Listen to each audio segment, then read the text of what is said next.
All right, we're back with more right here. Bob Pompeani, Chris Mueller with you at 412-575-2600. Chris, we're going to see Pitt open up tomorrow against St. Francis of PA, and then they have Drexel. Drexel was supposed to open against Penn State, but they had some issues there with COVID concerns.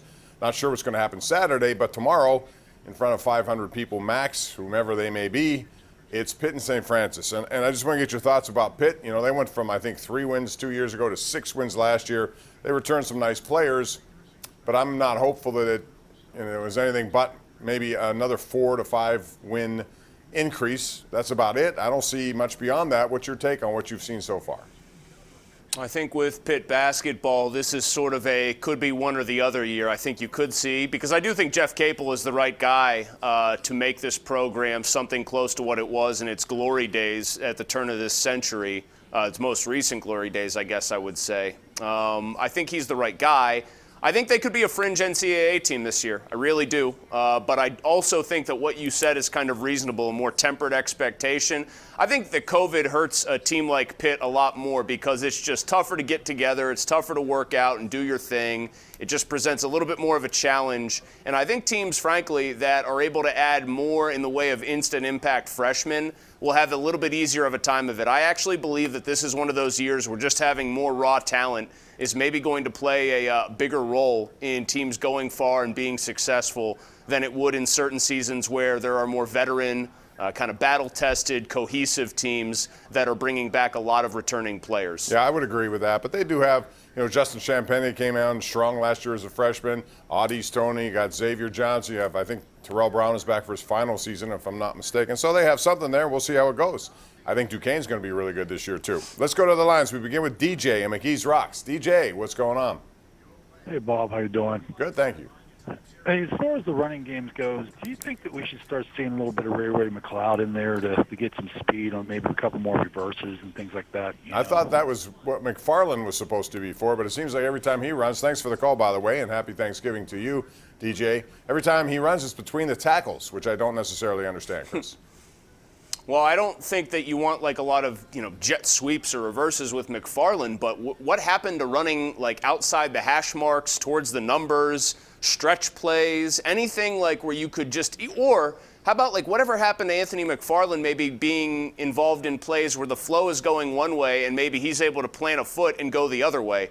I still don't understand why they were trying to make Benny Snell a finesse runner and run like shotgun draws and McFarland a power guy against the Jags. They can take that and whatever page of the playbook that came from, rip that bad boy out, crumple it up, toss it in the fireplace on Thanksgiving and forget about it, because I didn't like that. As far as, though, Ray McLeod and jet sweeps in general, I don't know about you.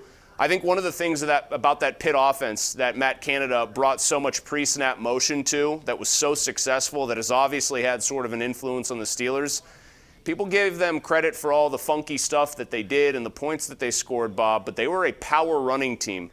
So I think the best way to use all that motion and all that, the threat of a Chase Claypool is just like that, a threat. But if you're going to do it, fake it and actually give it to the running back some of these times to keep the defense more honest. I think that's kind of where the Steelers have fallen in love with the idea of let's get the ball to the boundary with a fast receiver.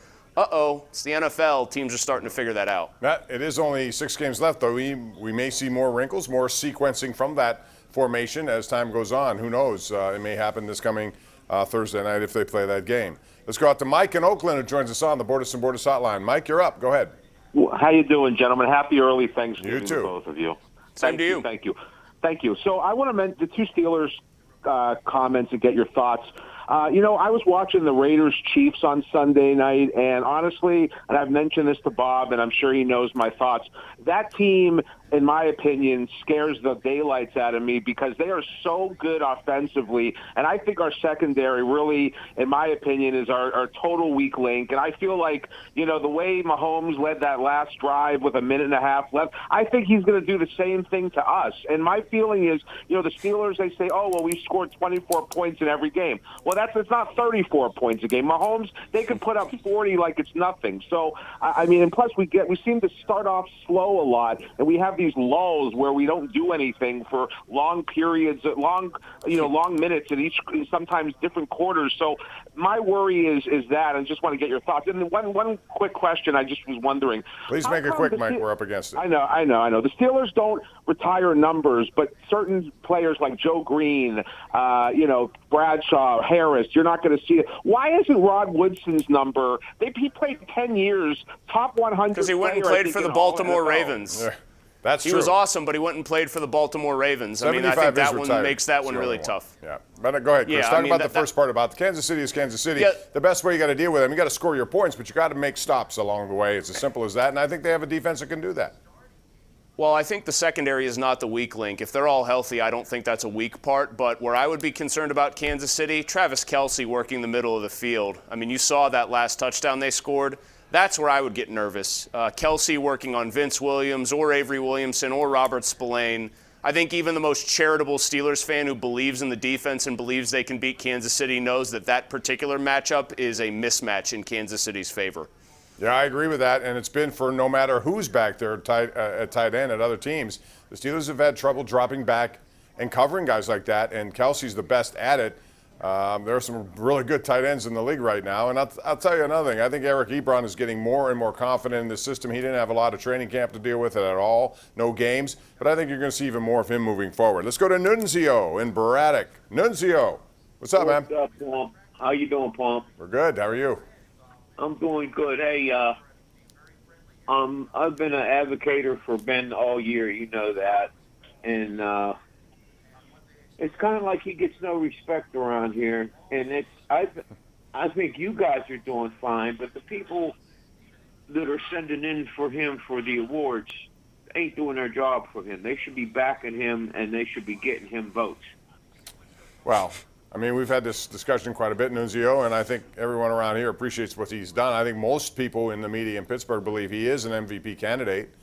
But again, if you look at stuff on Twitter that's designed to get hits and draw, a conversation up, you're going to have that kind of stuff going on. I don't know what else to say, Chris, because to omit him from a top 10 list is kind of stupid at this point. No, he's a top 3 to top 5 quarterback in the NFL right now. I don't really think there's an argument to that. I love Pro Football Focus, and they have him kind of middle of the pack. I would respectfully disagree with those guys. I think they love when a guy is challenging defenses down the field, but the Steelers have this ball control passing attack, and it's working for them. You know what's something that's funny about that, too? If you grafted this offense back into like the early 90s and said, hey, this is the West Coast offense, it's our variant, somebody would say, wow, that's revolutionary, that's incredible. But that's really what the Steelers are doing, and they're not getting a whole lot of credit for it. I still wouldn't pick him for MVP over Mahomes and probably Aaron Rodgers, but he's on the medal stand on my ballot, and think of where I've been most years, a harsh critic of his compared to most people in this town. If I'm saying it, how could other people not be? Yeah, and again, comeback player of the year would have been slam dunk him if not for Alex Smith, and I think you have to consider just how much he's gone through as part of this conversation. We have a tweet here. It comes to us from, and it just escaped me. Hold on a minute. It's Stevie K from Yai-Fei and Duquesne. Yai-Fei is a good restaurant out there in Robinson. Thanks, Steve. He says, I think most people don't care about undefeated record as long as the Steelers win a 7th Super Bowl. I think absolutely true. But it will be interesting to see if they get to 15-0 and they have to play for something or not on 16. And that's the Cleveland Browns, who definitely will have something to play for. We'll talk a little bit about that when we come back. Right now it's time for our Tri-State Office Furniture Tweet of the Day. And this is from, Chris, your favorite PFF team. And they do a really good job, although I agree with you on their assessment of Roethlisberger. But they say Ravens offense the past 3 weeks. Yards per play, 27th in the league. Explosive play percentage, 30th. Rushing yards per attempt, 24th. They have fallen on some hard times, and it should get harder if they play on Thursday without both Dobbins and Ingram. We'll take a break, come back with more of your calls and opinions right here live on Pittsburgh CW.